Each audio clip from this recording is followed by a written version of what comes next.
प्रभु की अहेतुकी कृपा से विषय विलासी मन यत किंचित प्रभु के नाम, प्रभु के रूप, प्रभु की लीला, प्रभु के धाम में लगता है, उन्हीं की कृपा से।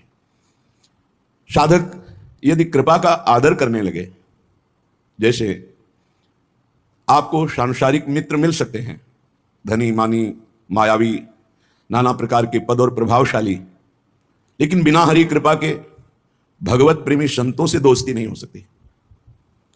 मित्रता, मैत्री, अपनापन, एक तरफ माया का सारा वैभव, सारे संबंध और माया का प्रलोभन, और एक तरफ भगवत प्रेमी महात्मा का अपनापन, ये दोनों भगवत कृपा से बुद्धि जिसकी पवित्र होती है तब निर्णय कर पाती है और कदम बढ़ा देती है भगवत प्रेमी महात्मा की तरफ। बस जीत गया। पाला है बीच में, माया अपने पाले में भय प्रलोभन नाना प्रकार के आकर्षण से रखना चाहेगी, आपको उसे क्रॉस करना होगा। आपको बस आप पार कर लीजिए। हाथ पकड़ करके चढ़ाई तो वो चढ़ा लेंगे अध्यात्म की, पर आपको सबसे हाथ अपना हटा करके छुड़ा करके आगे चलना होगा। उनकी पुकार सुननी होगी।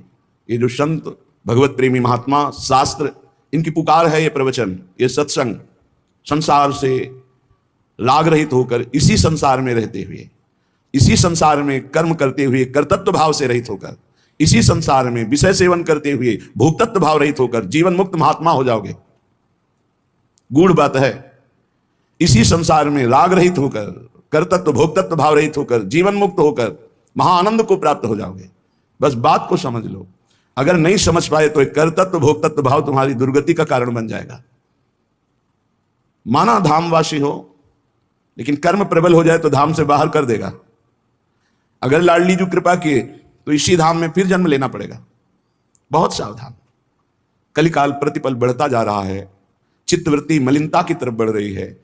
प्रभु अपने नहीं लग रहे हैं। आश्रय विश्वास बल धन का है, जन का है, बुद्धि का है, विद्या का है, शरीर का है, जो सब नाशवान, एक क्षण में सब धूल दूषित हो जाने वाला, इसका कोई महत्व नहीं है। इसी पे सब परेशान है। तो फिर जिए कैसे? कर्तव्य कर्म करते हुए अपने अपने मार्ग का, निवृत्ति मार्ग का कर्तव्य गुरुदेव के द्वारा स्थापित किया जाता है। ये ऐसे चलो, ऐसे चलो, ऐसे चलो। प्रवृत्ति मार्ग का जो शास्त्र और गुरुदेव के द्वारा स्थापित किया हुआ मार्ग, उसके अनुसार, अपने रीति के अनुसार चलने पर सब जीवन सो प्रीति, पर रीति निभाता अपनी। हम प्रवृत्ति मार्ग में हैं कि निवृत्ति मार्ग में हैं? हमारा उद्देश्य क्या है? हमारा लक्ष्य क्या है? हमारा निर्वाह किससे होता है?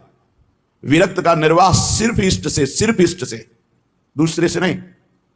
किसी भी तरह की किसी भी क्रिया से हमारा निर्वाह नहीं, इष्ट से, सीधे इष्ट से। हमारा योग क्षेम इष्ट से होता है।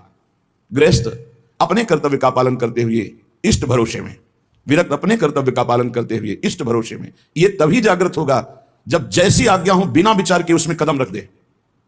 जो होगा देखा जाएगा। एक जीवन हम रसिकों के हाथ हार गए। विश्वास करो, जीत जाओगे।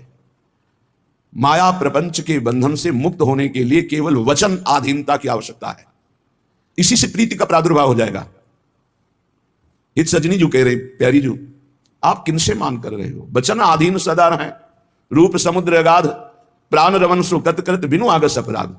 तो तत्काल उसी क्षण चितये कृपा करी भामिनी, लीने कंठ लगाए, सुख सागर पूरित भय, देखत ही हो सिराए।